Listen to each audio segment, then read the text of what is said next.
wabarakatuh. Teman-teman semua, hari ini saya akan membuat resep obat batuk tradisional yang saya praktekkan di rumah untuk keluarga saya.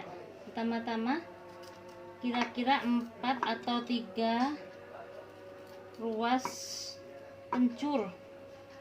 Ini bahannya kencur, jeruk nipis kira-kira segini, garam sedikit, dan madu apa aja ya.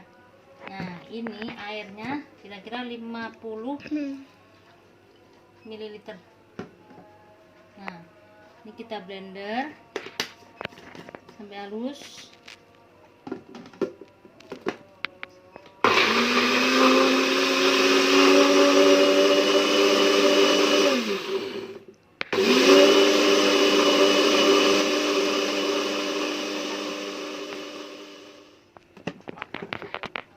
Saring.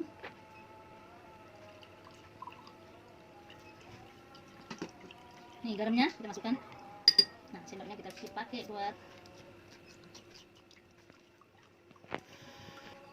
Lalu kita peres jeruk. Nih, kita peres jeruk nipisnya.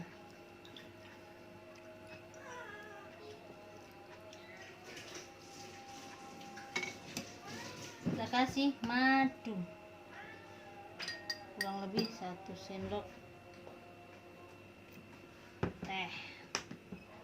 Aduk-aduk.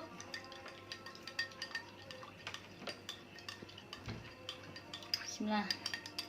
Insya Allah mudah-mudahan menjadi obat. Yang penting adalah doanya.